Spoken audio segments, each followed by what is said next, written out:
Hi dears, എല്ലാവർക്കും നമസ്കാരം. മൗനരാഗം സീരിയലിൻ്റെ നാളത്തെ സൂപ്പർ ഹിറ്റ് പ്രമോ വിശേഷത്തിലേക്ക് എല്ലാവർക്കും സ്വാഗതം കേട്ടോ. അതിനു മുന്നേ ആരെങ്കിലുമൊക്കെ ആദ്യമായിട്ടാണ് നമ്മുടെ ഈ ഒരു ചാനൽ കാണുന്നതെങ്കിൽ നിങ്ങൾക്ക് ഇഷ്ടപ്പെട്ട് കഴിഞ്ഞാൽ ഇപ്പം തന്നെ ഒന്ന് ലൈക്ക് ചെയ്തേക്കുക. അപ്പോൾ സബ്സ്ക്രൈബ് ചെയ്ത് കാണാത്തവരൊക്കെ ഒന്ന് സബ്സ്ക്രൈബ് ചെയ്തുകൂടെ സപ്പോർട്ട് ചെയ്തേക്കണം. നേരെ നമുക്ക് കിരണിൻ്റെയും കല്യാണിയുടെയും ഒക്കെ നാളത്തെ ആ ഒരു വിശേഷത്തിലേക്ക് പോയാലോ.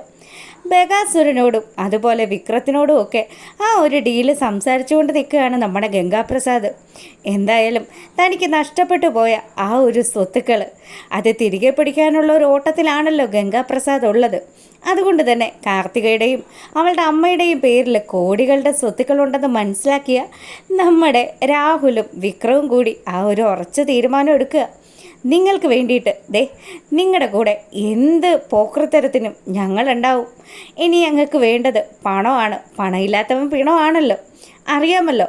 എൻ്റെ സഹോദരിയുടെ കൂടെ ഒരുപാട് വർഷം അവൾ പറയുന്ന ജോലികളും ഒക്കെ ചെയ്ത് ഒരടിമയെ പോലെ നിന്നവനാ. എന്നിട്ട് അവൾ എന്നെ ചതിച്ചു. അവളെ ഉണ്ടല്ലോ ഞാൻ വെച്ചേക്കില്ല. അതിനൊക്കെ എനിക്ക് പണം വേണം. ഈ സമൂഹത്തിൽ വിലയുണ്ടാവണമെങ്കിൽ എനിക്ക് പണം വേണം. അപ്പോൾ അത് തന്നെയാണ് നമ്മുടെ വിക്രവും പറയുന്നത്. ഞങ്ങളെ ആ കാർത്തിക ചേച്ചി ഒരുപാട് അങ്ങ് മോഹിപ്പിച്ചതാ. അങ്ങനെയുള്ള അവളെ അങ്ങ് ചുമ്മാ വിടാൻ പറ്റത്തില്ലല്ലോ. അവളുടെ സ്വത്തുക്കൾ അത് എൻ്റെയും കൂടെ സ്വത്തുക്കളായി മാറണം. എന്തായാലും ഗംഗേട്ടൻ പറഞ്ഞതുപോലെ തന്നെ ഞങ്ങൾ കാര്യങ്ങൾക്കൊക്കെ ഓക്കെ പറയുക. അവരെ കൊല്ലേണ്ടി വന്നാലും എനിക്കൊന്ന് ജയിലിൽ പോകേണ്ടി വന്നാലും ഞങ്ങൾക്ക് ഒരു പ്രശ്നവുമില്ല. ഞങ്ങളുടെ കുടുംബം ഭദ്രമാകണം. വയസ്സാം കാലത്ത് എൻ്റെ അച്ഛനെയും അമ്മുമ്മയും ഒക്കെ നന്നായിട്ട് നോക്കണമെന്നൊക്കെ വിക്രം പറയുക. അപ്പോൾ ഗംഗാപ്രസാദിന് നല്ല സന്തോഷമായി കേട്ടോ. അവൻ്റെ ബുദ്ധിയല്ലല്ലോ ഈ പൊട്ടന്മാർക്ക്. എന്തായാലും ഗംഗാപ്രസാദ് തൻ്റെ മനസ്സിൽ പ്ലാൻ ചെയ്തിരിക്കുന്നത് ഇവന്മാരെ വെച്ചിട്ട് ആ കാർത്തികയും അവളുടെ അമ്മയും ഒക്കെ ഇല്ലാതാക്കാനാണ്. അങ്ങനെ ഇവിടെ ഈ കാര്യങ്ങളൊക്കെ നടക്കുമ്പോഴാണെങ്കിലോ 2 കോടി കിട്ടിയ സന്തോഷത്തിൽ മതിമറന്ന് നടക്കുകയാണ് നമ്മുടെ മനോഹരൻ. അങ്ങനെ അവൻ വന്ദനയുടെ വീട്ടിൽ ചെന്നിട്ട് വന്ദനയെ കാണാൻ പറ്റിയില്ല. ചെറിയൊരു നിരാശയൊക്കെ ഉണ്ടെങ്കിലും ഈ 2 കോടി കിട്ടിയല്ലോ ആ സന്തോഷത്തിൽ പുള്ളിക്കാരൻ നമ്മുടെ ബഗാസിൻ്റെ വീട്ടിലേക്ക് വരിക. സരയുവാണെങ്കിലോ മനുവേട്ടാ വാ, എന്തുണ്ട് മനുവേട്ടാ, ഇത് എവിടെയായിരുന്നു എന്നൊക്കെ ചോദിച്ച് സരയു മനുവിനോട് വിശേഷങ്ങളൊക്കെ ചോദിച്ചുകൊണ്ട് നിൽക്കുക. ആ സമയമാണെങ്കിൽ കയ്യിലിരിക്കുന്ന ആ ചെക്ക് എടുത്ത് മനോഹർ വലിയ പത്രാസ് കാണിച്ച് സരയുൻ്റെ മുന്നിലേക്ക് നീട്ടി. സരയു ആണെങ്കിൽ ചോദിക്കുന്നുണ്ട്, അല്ല എന്താ ഇതെന്താ 1 കോടിയുടേതാണല്ലോ. മോളെ 1 കോടിയുടേതല്ല, ഇത് കണ്ടോ, മറ്റൊരു ചെക്ക് കൂടി എൻ്റെ കയ്യിലുണ്ട്. എൻ്റെ മനുവേട്ടാ ഇതെവിടുന്ന ഇത്? എൻ്റെ മോളെ ഇങ്ങനെ ഒരു 10-15 കോടിയോളം രൂപ എനിക്ക് കിട്ടാനുണ്ട്. അതൊക്കെ കിട്ടിയിട്ട് വേണം എൻ്റെ മോളെയും കൂട്ടിയിട്ട് അമേരിക്കയിലേക്ക് പറക്കാനെന്ന് മനോഹർ വലിയ കാര്യത്തിന് സംസാരിച്ചു. അപ്പോഴാണെങ്കിലോ സരയുന് വലിയ സന്തോഷം. എൻ്റെ പൊന്നെ, എനിക്ക് കിട്ടിയതിൽ വെച്ച് ഏറ്റവും നല്ലൊരു ജീവിതമാണല്ലോ.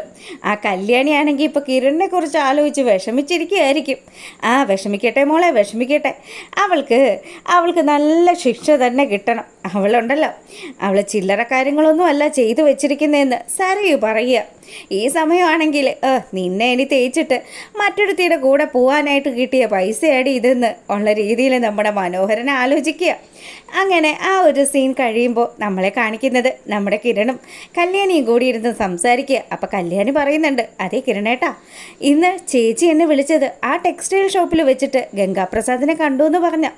എന്നിട്ട് എന്താ കല്യാണി ഉണ്ടായത് എന്നുള്ള വിശേഷങ്ങൾ മുഴുവനും നമ്മുടെ കിരൺ കല്യാണിയോട് ചോദിക്കുക. കല്യാണിയാണെങ്കിലോ അവിടെ ചെന്നതും അവിടെ വെച്ച് അവൻ എസ്കേപ്പ് ആയതും അവിടുത്തെ ഒരു ജീവനക്കാരനെ ഇടിച്ച് പഞ്ചറാക്കിയതും അതുമല്ല അവൻ്റെ ഒരു ഫോട്ടോ പോലും തങ്ങൾക്ക് CCTV ഫുട്ടേജ് വഴി കിട്ടിയില്ല എന്നുള്ള കാര്യമൊക്കെ അവൾ വിശദമായിട്ട് നമ്മുടെ കിരണിൻ്റെ അടുത്ത് പറഞ്ഞു. അങ്ങനെ ആകുമ്പം ശത്രു കാർത്തിക വിചാരിച്ചതിലും ഭയങ്കരനാണല്ലോ. അപ്പം അവൻ കാർത്തികയുടെ പിന്നാലെ തന്നെയുണ്ട്. കാർത്തികയുടെ പിന്നാലെ മാത്രമായിരിക്കില്ലെന്നാണ് ചേച്ചി പറയുന്നത്. ലക്ഷ്മിയമ്മയുടെ ജീവനും ആപത്തുണ്ട്. നമുക്ക് എന്തെങ്കിലും ചെയ്യേണ്ടേ കിരണേട്ടാന്ന് കല്യാണി ഇങ്ങനെ സംസാരിച്ചുകൊണ്ട് നിൽക്കുമ്പോൾ കിരൺ പറഞ്ഞു, ഞാനൊന്ന് ആലോചിക്കട്ടെ കല്യാണി, അച്ഛന് അവൻ്റെ ഒരു ഫോട്ടോ കിട്ടിയിരുന്നെങ്കിൽ കൊടുക്കാമായിരുന്നു. ഇനിയിപ്പോൾ എന്ത് ചെയ്യാനാ കിരണേട്ടാ, ഞങ്ങൾ ആ ഷോപ്പിൽ ചോദിച്ചതാ. പക്ഷേ അവർ പറഞ്ഞത് അവിടുത്തെ ക്യാമറ വർക്കിംഗ് അല്ലെന്നാ. ഇനി എങ്ങനെ കണ്ടെത്താനാ? അവിടുത്തെ ക്യാമറ വർക്കിംഗ് അല്ലെങ്കിൽ അതിൻ്റെ പരിസരത്തുള്ള ഏതെങ്കിലും ഒരു ക്യാമറ വർക്കിംഗ് ആയിരിക്കില്ലേ? അങ്ങനെയാണെങ്കിൽ നമുക്കൊന്ന് അന്വേഷിച്ച് നോക്കിയാലോ കല്യാണി. മുഖം മറഞ്ഞിരിക്കുന്ന അവൻ ആരാണെന്ന് കണ്ടെത്തണ്ടേന്ന് കിരൺ പറയുക. അപ്പോൾ ഇവരിവിടെ ഈ ഒരു കാര്യങ്ങളൊക്കെ പ്ലാൻ ചെയ്തുകൊണ്ട് നിൽക്കുമ്പോൾ നമ്മുടെ കാർത്തികയ്ക്കാണെങ്കിൽ ഭയങ്കര ടെൻഷനാണ്. ഇനി എന്ത് ചെയ്യും? എങ്ങനെയാണ് താനിനി മുന്നോട്ട് പോകുന്നത്? ഇപ്പം തന്നെ ആ ടെക്സ്റ്റൈൽ ഷോപ്പിൽ വന്നിട്ട് അവൻ ആ ഒരു പാവപ്പെട്ട മനുഷ്യനെ എന്തോരം ദേഹോപദ്രവം ചെയ്തു. അങ്ങനെയുള്ള അവൻ തന്നെയും തൻ്റെ അമ്മയും ഒക്കെ വെച്ചേക്കുമോ എന്നുള്ള രീതിയിലൊക്കെ ഇവൾ ആലോചിച്ചുകൊണ്ട് നിൽക്കുക. അങ്ങനെ അവളുടെ ടെൻഷൻ വീണ്ടും ഇരട്ടിയായി തുടങ്ങിയ സമയത്ത് അവരുടെ വീട്ടിലെ കോളിംഗ് ബെൽ അടിക്കാൻ തുടങ്ങി. ആരാണെന്ന് നോക്കാനായിട്ട് ഡോറ് തുറന്നതും ദാ കാർത്തികയുടെ മുന്നിൽ വന്ന് നിൽക്കുകയാണ് നമ്മുടെ ഗംഗാപ്രസാദ്. അയ്യോ, എന്ത് ചെയ്യുമെന്ന് ആലോചിച്ച് കാർത്തിക ടെൻഷൻ അടിച്ചതും അവൻ അവളുടെ അടുത്തേക്ക് വന്നിട്ട് പറഞ്ഞു, അതെ, നീ എവിടെയൊക്കെ പോയി ഒളിച്ചു നിന്നാലും നിന്നെ ഞാൻ കണ്ടുപിടിക്കും. നീ എന്താ വിചാരിച്ചേ എൻ്റെ കണ്ണ് വെട്ടിച്ചിങ്ങനെ നടക്കാമെന്നോ? എടി, നീ ഇന്ന് എൻ്റെ പിന്നാലെ ടെക്സ്റ്റൈൽ ഷോപ്പിൽ വന്നതും എന്നെ ഫോളോ ചെയ്തതും എല്ലാം മനസ്സിലാക്കി തന്നെയാണ് ഞാനിപ്പോൾ നിൻ്റെ മുന്നിൽ വന്ന് നിൽക്കുന്നത്. നിനക്കോ നിൻ്റെ ആളുകൾക്കോ ഒന്നും എത്തിപ്പിടിക്കാൻ പറ്റാത്ത അത്ര ഉയരത്തിലാണ് ഞാനുള്ളതെന്ന് അവൻ വലിയ വാശിക്കങ്ങ് പറയാൻ തുടങ്ങിയതും കാർത്തികയാണെങ്കിലോ, എടാ, നീ ഇത്രയും ദുഷ്ടത്തരമൊക്കെ ചെയ്തിട്ട് നീ എന്തിനാ ഞങ്ങളുടെ പിന്നാലെ വീണ്ടും വീണ്ടും വരുന്നത്? അതെ, എത്ര പ്രാവശ്യം നിന്നോട് പറഞ്ഞു എനിക്ക് കിട്ടാനുള്ള എൻ്റെ സ്വത്തുക്കൾ, എൻ്റെ അച്ഛൻ സമ്പാദിച്ച സ്വത്തുക്കൾ, അത് നിനക്ക് എന്നെ ഏൽപ്പിക്കാമല്ലോ. നീ നിൻ്റെ അമ്മയും കൂടി കോടികളുടെ സ്വത്തുക്കളല്ലേ വെച്ച് അനുഭവിക്കുന്നത്. അതെല്ലാം എൻ്റെ പേരിലേക്ക് തിരിച്ചതാ. ആ സമയം ഞാൻ ആലോചിക്കാം നിന്നെയും നിൻ്റെ അമ്മയും ഒക്കെ വെറുതെ വിടണമെന്ന്. അങ്ങനെ ഇത്രയും ദേഷ്യത്തിലൊക്കെ ദാ നമ്മുടെ ഗംഗാപ്രസാദ് സംസാരിച്ചുകൊണ്ട് നിൽക്കുമ്പം കാർത്തികയ്ക്ക് നല്ല ടെൻഷനായി. ലക്ഷ്മിയമ്മ ഉള്ളത് പാലക്കാടാണല്ലോ. എങ്ങനെയെങ്കിലും ഈ ദുഷ്ടൻ ലക്ഷ്മിയമ്മയെ കണ്ടെത്തി കഴിഞ്ഞാൽ പിന്നെ തീർന്നു. അങ്ങനെ അയാളുടെ ഭീഷണിക്ക് മുന്നിൽ വിറച്ചു നിൽക്കുന്ന നമ്മുടെ കാർത്തികയെ കാണിച്ചുകൊണ്ടാണ് നാളത്തെ ഈ ഒരു വിശേഷം അവസാനിക്കുന്നത്. അപ്പോൾ ദാ നിങ്ങൾക്ക് വീഡിയോസ് ഇഷ്ടമാകുകയാണെങ്കിൽ എപ്പോഴും പറയുന്നത് പോലെ തന്നെ ഒന്ന് ലൈക്ക് ചെയ്യുക.